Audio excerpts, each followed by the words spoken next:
All right, let's talk about cracking the code to Part B of the SSC 2026 English exam. Think of this as your personal playbook. We're going to break down every single question type so you can walk into that exam feeling totally prepared and confident. So, does Part B have you feeling a little overwhelmed?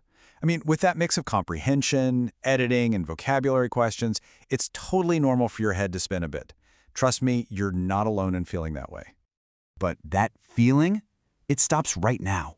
Because this isn't just a random list of tips. Nope, this is your game plan, a real step-by-step strategy to turn that anxiety into actual practical confidence. So, let's get into it. First up on our list, questions 17 through 21, the comprehension section. You're going to get an unseen text and then face a bunch of multiple-choice questions about it. The secret here isn't just to read it, but to read it with a clear purpose. So what is that purpose? Well, think of it as a mission. As you read, you're actively hunting for 4 key things. What's the main theme or idea? What do certain words mean in this context? What's the overall tone and mood? And are there any literary devices or pronouns you need to understand? And here's a pro tip that sounds simple, but you'd be surprised how many people forget it.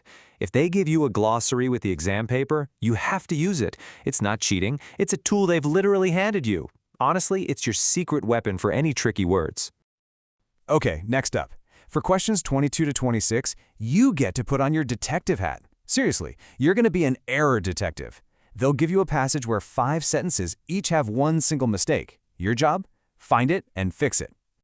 And here's your exact 4-step process for the investigation. First, read that initial guiding sentence to get the context and the main tense. Then, for each sentence, find that one error, figure out the correction, and, this part is absolutely crucial, rewrite the entire corrected sentence. Don't just write down the one word you changed. So, what kinds of errors are you hunting for? Well, here's your most wanted list. The number 1 culprit is usually the tense, so make sure time flows correctly. But also, keep your eyes peeled for weird word order, subjects and verbs that don't agree, the wrong prepositions, or even adjectives in the wrong order. Let's look at a super simple example. The sentence says, "He go to the market yesterday." Right away, that word yesterday should set off alarm bells. It's a huge clue that the tense needs to be in the past. So the error is go, the fix is went, and you'd write out that whole new sentence. Easy, right? All right, let's move on to the next challenge, the cloze test. This is for questions 27 to 31.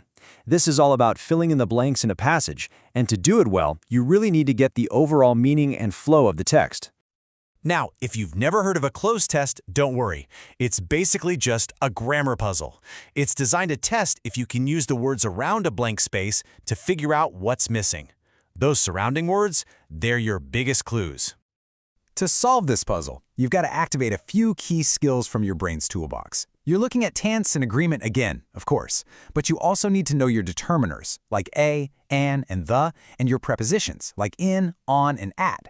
And knowing your phrasal verbs and word forms, like the difference between succeed and successful, is totally essential here.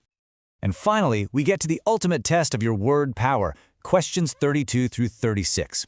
This section is all about vocabulary, and a lot of the time, it'll pull words from the texts that you've already studied in class.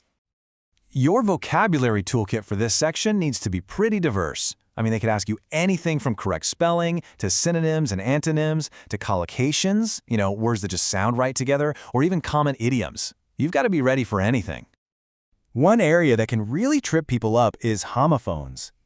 Those words that sound exactly the same but have totally different meanings and spellings. Just look at this. The difference between sun and sun, or way and way, getting it wrong can completely change what a sentence means.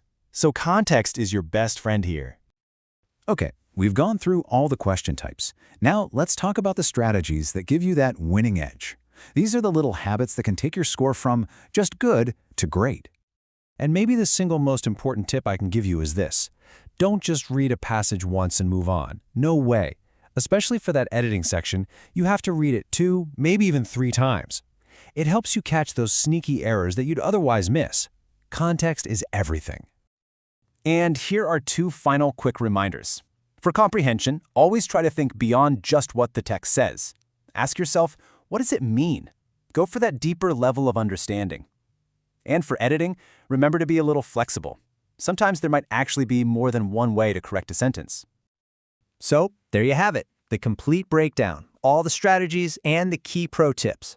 This is your playbook for going in and systematically conquering Part B of the English exam. You've got this. The knowledge is officially in your hands now. You have the entire game plan, so the only question left is, which skill are you going to practice first? Are you going to be an air detective, or are you going to start building up that word power? The choice is all yours. Now go get it.